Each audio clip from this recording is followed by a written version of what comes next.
Sebuah panel ahli penerbangan telah menyarankan bahwa penerbangan Malaysia Airlines MH370 sengaja diterbangkan dan dijatuhkan.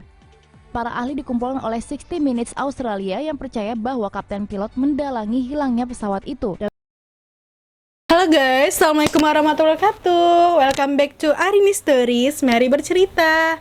Halo guys, selamat datang di Arini Stories. Yang belum bergabung, mari bergabung dengan aku dengan klik subscribe, like, and comment guys.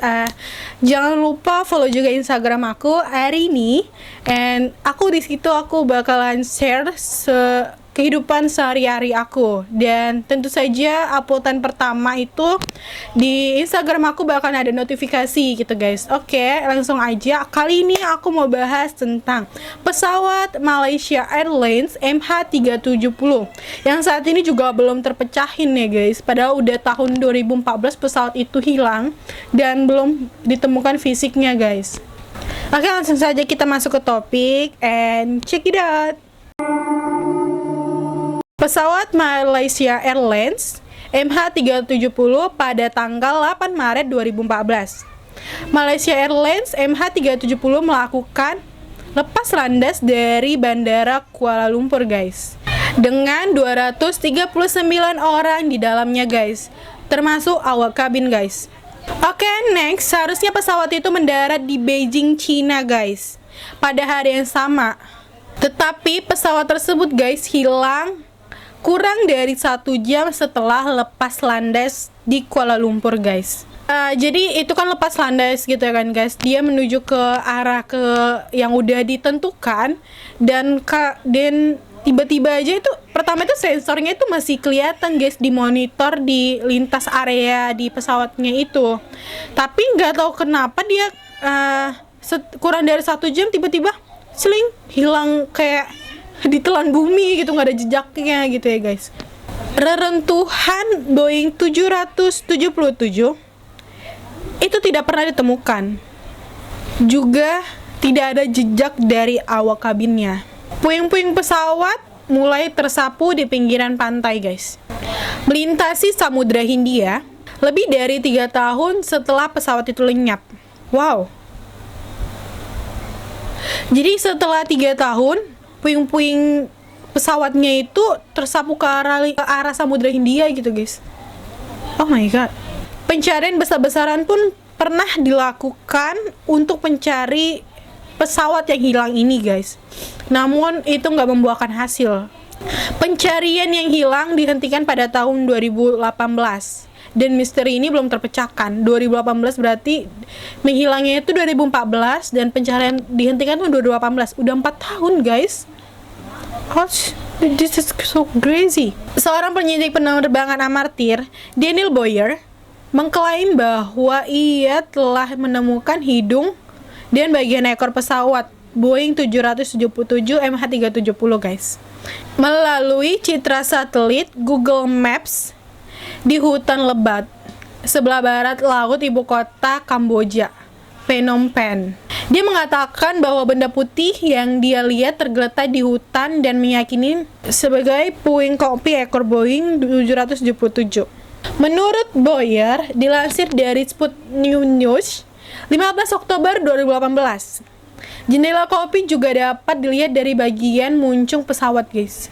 Setelah itu dia percaya melihat garis merah seperti logo Malaysia Airlines guys, terletak hanya beberapa meter dari hidung pesawat yang diduganya. Ian Wilson mengklaim telah menemukan lokasi kecelakaan MH370 di hutan sekitar 10 mil jauhnya dari klaimnya si Boyer guys. Ian Wilson merujuk kepada gambar sama dari Google Earth yang diklaim sebagai puing pesawat MH370.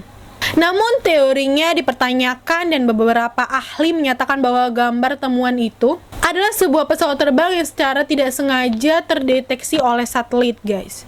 Namun Google Maps telah memperbarui citranya tentang wilayah Kamboja di lokasi yang diduga sebagai lokasi kecelakaan. Pesawat itu tetap berada di lokasi yang sama pada satelit yang berasal dari 2017 dan 2015. Next, aku mau bahas konspirasi-konspirasi dari pesawat MH370. Muncullah teori konspirasi tentang pesawat Boeing 777 Malaysia Airlines MH370 guys. Berikut adalah teori konspirasinya. Check it out. Oke, yang pertama, diambil ahli peretas. Pada akhir Juli, Kepala Penyelidik Pemerintah Malaysia Kok Sochan bahwa pesawat itu dialihkan ke kontrol manual sebelum menghilangnya dari radar. Dia tidak mengesampingkan campur tangan oleh pihak ketiga. Dan ini memicu teori bahwa pesawat MH370 diambil dari jarak jauh oleh peretas gitu. Atau pakai teknologi lain oleh peretas itu guys. Jadi dari jarak jauh. Seorang mantan penerbangan militer yang tidak disebutkan namanya menyampaikan teorinya kepada Forbes bahwa ada seseorang penumpang gelap yang bersembunyi di lemari listrik dan avionik di bawah kabin utama. Sebelumnya naik dan mengambil alih kendali Boeing tersebut menggunakan alat perangkat elektronik portable dan pengetahuan yang cukup tentang mekanisme penerbangan gitu.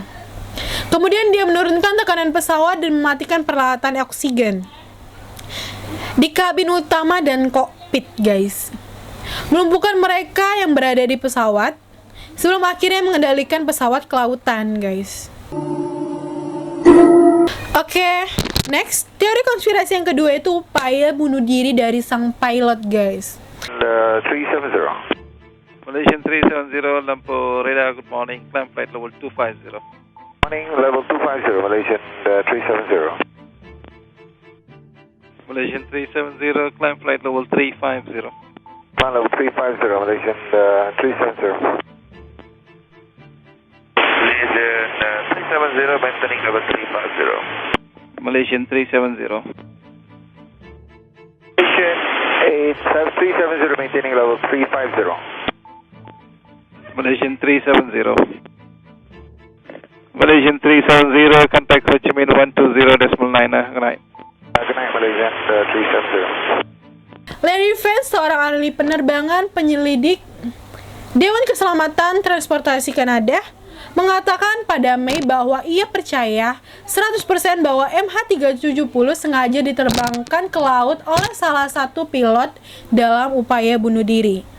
Investigator yang menyelidik MH370 adalah bagian dari tim ahli penerbangan nasional yang mengklaim bahwa pilotnya yang bernama Zahari Ahmad Shah yang berusaha 53 tahun menurunkan tekanan pesawat, menyebabkan pingsan semua penumpang yang tidak mengenakan masker oksigen.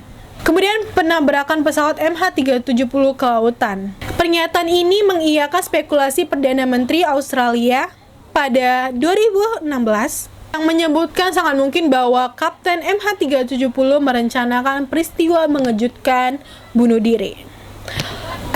Kalau teori yang kedua ini kayaknya aku nggak percaya 100% ya guys. Kenapa? Karena kalau upaya dia bunuh diri, dia melepas landaskan ke laut, otomatis badan pesawat itu dapat ditemukan di dalam lautan ya guys. Tapi saat ini badan pesawat belum ditemukan sama sekali. Kalau dalam teori ini gak masuk di akal. Gimana menurut kalian? Apakah kalian percaya dengan teori ini bahwa pilotnya itu bunuh diri?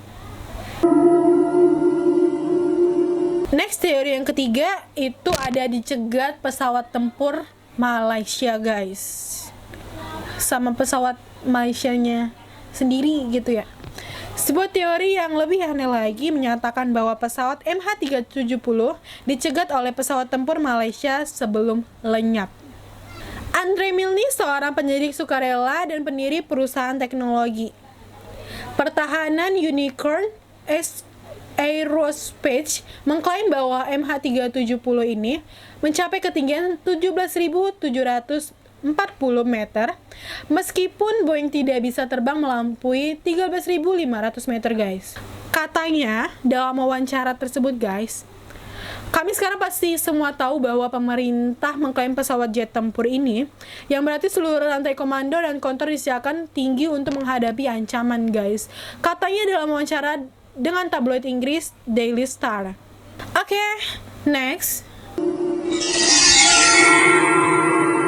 Teori keempat itu ditembak jatuh pesawat tempur. Rush Limbaugh, pembawa acara bincang-bincang radio dan komentator politik Asia Serikat, menyebut bahwa pesawat MH370 ditembak jatuh oleh negara musuh yang tidak dikenal, guys. Dan menurut Limbaugh, itu bagaimana kalau jet terbang bersama dan Anda mengalami kegagalan elektronik total, tetapi mesin tetap bekerja. Itu kata Limbaugh memberikan pendengarnya. Kemudian, jadi kru mengatakan, kami harus kembali ke rumah. Kami harus kembali ke Kuala Lumpur. Kami tidak bisa terbang tanpa barang elektronik, guys. Saat itu gelap, malam hari, mereka terbang di atas kelompok negara yang tidak bersahabat. Dan mereka tidak mengidentifikasi diri mereka, dan mereka tidak teridentifikasi. Tidak ada lampu menyala, sudah ada kegagalan elektronik total. Bagaimana jika beberapa negara musuh terbang ke sana dan menembak jatuh dan kemudian menemukan kesalahan mereka dan tidak mau mengakui apa yang terjadi? Oh, gimana menurut kalian? Apakah pesawat Malaysia Airlines itu benar-benar ditembak oleh pesawat musuh? Kalau menurut aku sih ini gak dimasuk di akal ya, guys. I don't know, karena dia masih lepas landas itu masih kurang dari 1 jam gitu. Gimana menurut kalian? Next, komen di bawah. Next, teori yang kelima atau teori yang terakhir itu dibajak Rusia atas perintah Vladimir Putin. Presiden Rusia Vladimir Putin pada saat berada dalam kokpit pesawat, Rusia memiliki trio bomber strategis. Pesawat ini menjadi tulang punggung Rusia dalam melumpuhkan lawan. Tu-160, Blackjack, Tu-95, Bir, Tu-22 Backfire. Trio bomber itu memiliki keunikan, guys, dan kemampuan untuk tiada banding Vladimir Rodionov dan Getty Images. Seorang ahli mengklaim bahwa pesawat Malaysia Airlines MH370 dibajak oleh Rusia atas perintah Vladimir Putin. Davis, seorang penulis sains Amerika Serikat yang mempelopori liputan CNN tentang Boeing 777, telah didasari teori anehnya pada sinyal denting yang dilepaskan pesawat selama 7 jam setelah hilang yang dicatat oleh perusahaan telekomunikasi Inggris, guys. WIS percaya bahwa para pembajak memalsukan data navigasi untuk membuat tampak seperti pergi ke arah lain, tetapi menerbangkan ke Cosmodor bunker yang disewa Rusia dari Kazakhstan, guys. Namun WIS mengakui di New York Magazine bahwa dia tidak tahu mengapa Vladimir Putin ingin mencuri pesawat penuh orang dan bahwa idenya itu agak gila. WIS juga mencatat ada 3 orang Rusia di dalam pesawat itu, guys. 2 diantaranya adalah pemegang paspor Ukraina. Teori konspirasi ini berdasarkan pemeriksaan bukti-bukti yang mengungkap bahwa pesawat Malaysia Airlines MH370 ini membuat 3 putaran setelah panggilan radio terakhir. Pertama, giliran ke kiri, lalu kedua lagi, kemudian pesawat ke barat, lalu ke selatan menuju Antartika. Oh my god. Gimana menurut kalian, guys? Teori konspirasi apa yang kalian percayai dari kelima teori konspirasi yang sudah saya jelaskan, guys? Oke, mohon maaf jika saya ada kesalahan kata dan selebihnya saya mohon maaf. And jika kalian suka dengan video saya ini, and don't forget to like and comment and subscribe, dan jangan lupa juga share ke teman-teman kalian dan sosial media yang kalian punyain. Oke, sekian dari saya. Assalamualaikum warahmatullahi wabarakatuh.